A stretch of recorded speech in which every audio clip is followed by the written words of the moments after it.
مختار نے شمر کو اپنے سامنے کھڑا کیا۔ یہ وہی خبیث شخص ہے جس نے جگر گوشہ رسول صلی اللہ علیہ وسلم کی گردن پر تلوار چلائی تھی۔ مختار کے سامنے یہ خوف کے مارے دہشت سے تھر تھر کانپنے لگا۔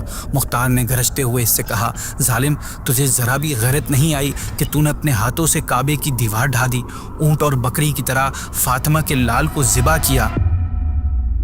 ناظرین، آج ہماری اس ویب سیریز واقعہ کربلا کی فائنل لاسٹ ایپیسوڈ ہے، 10th ایپیسوڈ ہے۔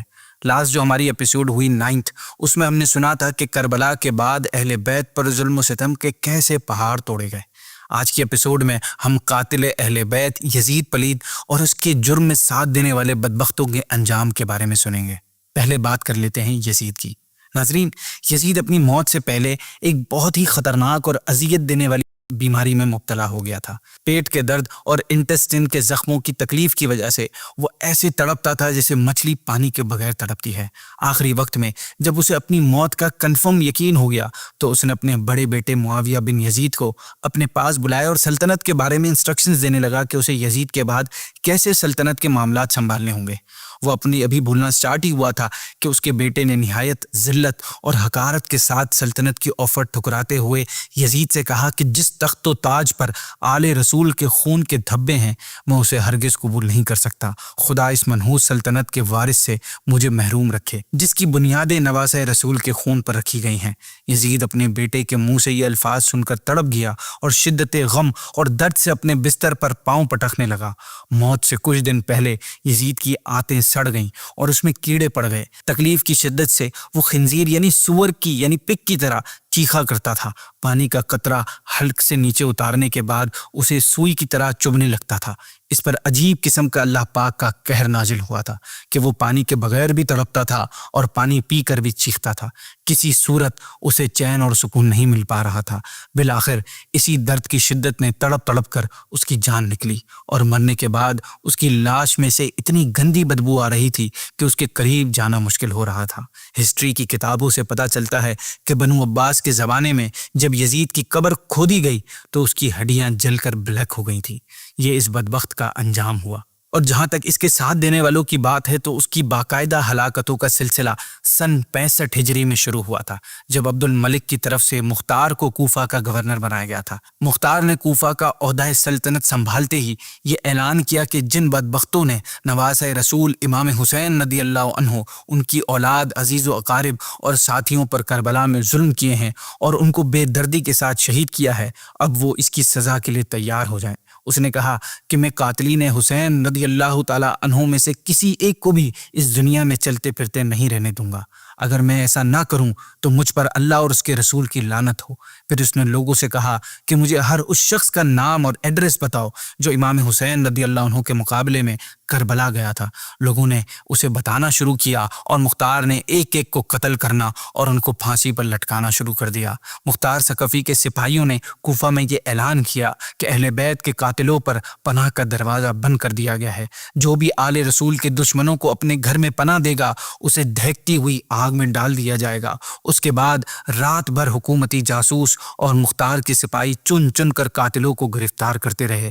صبح کے وقت قاتلوں کا پہلا دستہ مختار ثقفی کے سامنے پیش کیا گیا۔ اس پر نظر پڑتے ہی مختار ثقفی غضب سے کانپ اٹھا اور شعلہ برساتی ہوئی آواز میں چیختے ہوئے بولا، ظالموں، جس نبی کا تم کلمہ پڑھتے ہو انہی کے لاڈلوں کو کربلا کی سرزمین میں تڑپا تڑپا کر تم نے شہید کر دیا۔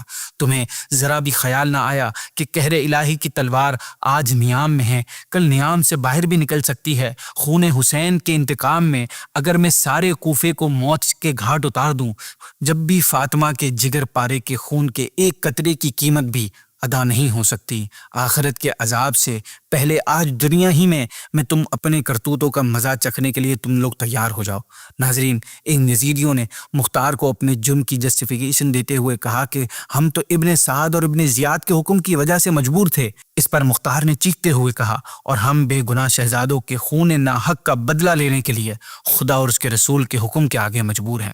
یہ کہتے ہوئے اس نے جلاد کو حکم دیا کہ انہیں خوب تڑپا تڑپا کر قتل کرو تاکہ انہیں اولاد بطول رضی اللہ تعالی عنہا کی تکلیفوں کا احساس ہو سکے۔ اس کے بعد اسی طرح شام تک قاتلوں کے گرفتار دستے پیش ہوتے رہے اور کوفے کی زمین ان ناپاک خون سے سیراب ہوتی رہی۔ ابن زیاد کے بارے میں معلوم ہوا کہ وہ چھوٹا سا لشکر لے کر جنگل کی طرف بھاگ گیا ہے۔ یہ خبر ملتے ہی مختار ثقفی نے فوراً اپنے بھروسے مند ساتھی ابراہیم بن مالک اشعر کو ایک لشکر کے ساتھ اس کا مقابلہ کرنے کے لیے روانہ کیا۔ موصل کے قریب ابراہیم کے لشکر نے اسے پا لیا اور پھر اس کے لشکر کو ہرا کر اپنا خنجر نکالا اور اس کے سینے سے آر پار کر دیا۔ تڑپ تڑپ کر جب اس کی لاش ٹھنڈی ہو گئی تو اس کا سر کاٹ کر مختار کے سامنے پیش کیا گیا۔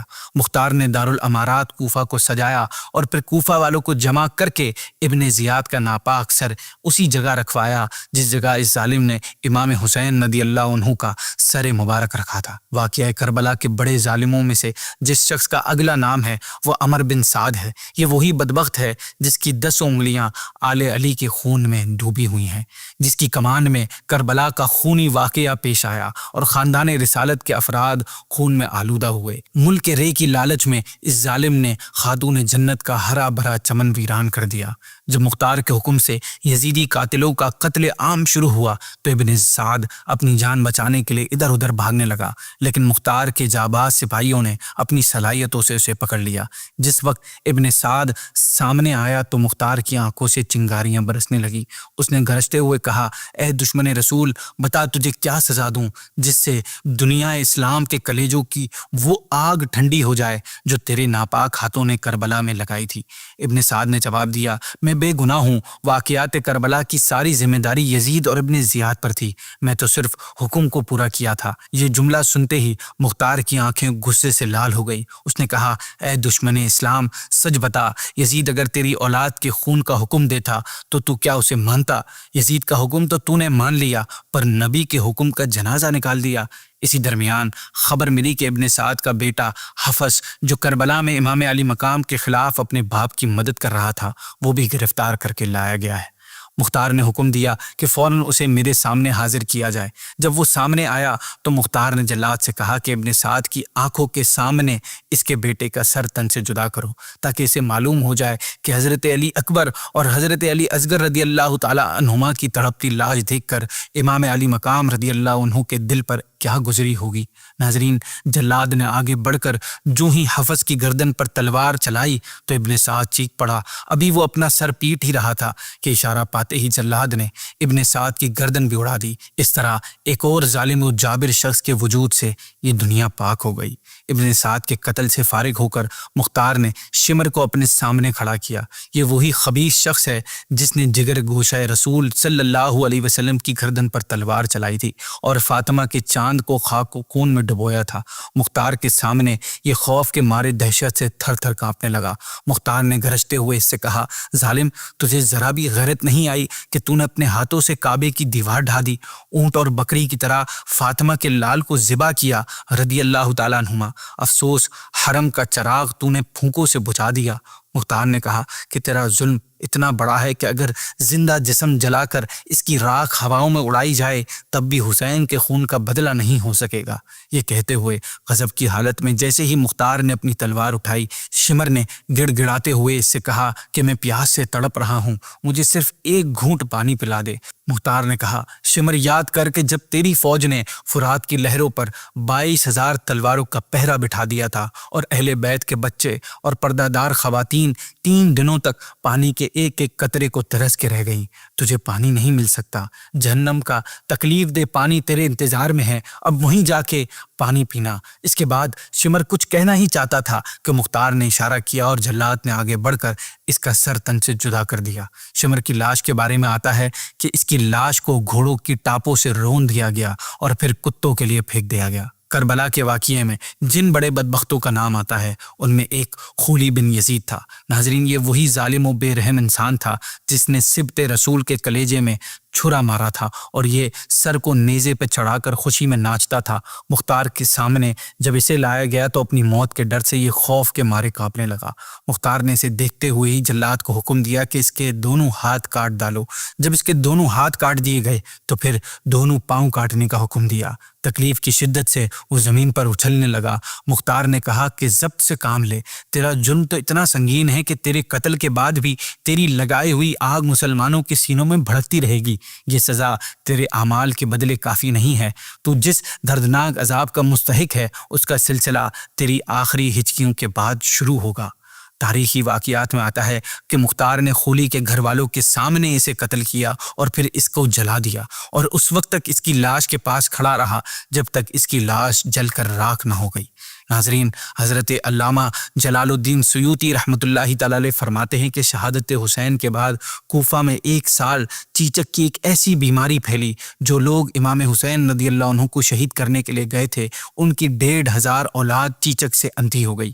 حاکم ابن عباس رضی اللہ عنہ سے روایت کرتے ہیں کہ اللہ پاک نے نبی کریم صلی اللہ علیہ وسلم کے پاس وحی بھیجی کہ میں نے یحییٰ بن زکریا کے بدلے 70,000 لوگوں کو مارا، اور اے محبوب تمہارے نواسے کے بدلے 70,000 اور 70,000 یعنی 1,40,000 کو ماروں گا۔ چنانچہ اللہ پاک نے بہت سے لوگوں کو مختار کے ہاتھوں مارا اور بے شمار لوگوں کو طرح طرح کی مصیبتوں اور آفتوں سے ہلاک کیا، اور پھر کئی ہزار عباسی سلطنت کے بانی عبداللہ صفاح کے ہاتھوں مارے گئے۔ اس طرح وعدہ الہی پورا ہوا اور کل 1,40,000 مارے گئے۔ ناظرین، یہاں پر ہو سکتا ہے کہ کسی کے ذہن میں یہ سوال پیدا ہو کہ امام علی مقام امام حسین رضی اللہ عنہ کے مقابلے میں تو صرف 22,000 کا لشکر میدان کربلا میں آیا تھا، تو 1,40,000 کیوں مارے گئے؟ اتنے لوگوں نے کیا گناہ کیا تھا؟ اس کا جواب یہ ہے کہ جو لوگ امام حسین رضی اللہ عنہ کے قتل میں شریک ہوئے وہ تو مجرم ہیں، لیکن ان کے ساتھ وہ بھی مجرم ہیں جو قتل حسین پر راضی تھے، لہٰذا قاتلین حسین کے ساتھ وہ بھی مارے گئے، اگرچہ وہ ان کے ساتھ کربلا میں نہیں گئے تھے۔ ابو داؤد شریف کی حدیث ہے کہ نبی کریم صلی اللہ علیہ وسلم نے فرمایا، جب کسی جگہ کوئی گناہ کیا جائے تو جو شخص وہاں حاضر ہو مگر اسے برا سمجھتا ہو تو وہ اس آدمی کی مثل ہے جو وہاں موجود نہیں، اور جو شخص وہاں موجود نہ ہو لیکن اس پر راضی ہو تو وہ اس آدمی کی مثل ہے جو وہاں موجود ہو۔ سو الٹیمیٹلی جس نے بھی امام حسین کی شان میں ادنا سی بھی گستاخی کی تھی، جو کسی بھی طور پر امام کی شہادت میں انوالو تھا یا راضی تھا، سب اپنی سزا کو پہنچے۔ مرتے وقت کسی کا منہ سور کی طرح ہو گیا، کوئی پاگل کتے کی مانند بھونکتا ہوا پھرتا تھا۔ بہرحال واقعہ کربلا کے بعد خدا نے اپنی شان قہاری کے جو نمونے دکھائے انہیں ڈیٹیل سے بیان کرنے کے لیے ایک لمبا وقت چاہیے۔ آج کے لیے اتنا ہی، اور آخر میں اللہ پاک کی شان بے نیازی دیکھیے کہ جس مختار ثقفی نے آل رسول کا بدلہ لیا اس پر بدبختی غالب آ گئی اور اس نے نبوت کا اعلان کر دیا اور پھر بالآخر اسی حال میں مارا گیا۔ اسی کے ساتھ ناظرین ہمارا یہ پروگرام اینڈ ہوتا ہے، یہ سیریز اینڈ ہوتی ہے۔ آپ ہمارے چینل کو سبسکرائب کر دیں دعوت اسلامی کے، اور ہماری ویڈیوز کو دوسروں کے ساتھ بھی شیئر کریں، اور اس واقعے کو یہ ہمارے لیے میسج کے طور پر اسے سنتے رہیں۔ آخر میں اللہ پاک سے دعا ہے کہ ہمیں اہل بیت کے صدقے ہماری مغفرت فرمائے۔ السلام علیکم ورحمۃ اللہ وبرکاتہ۔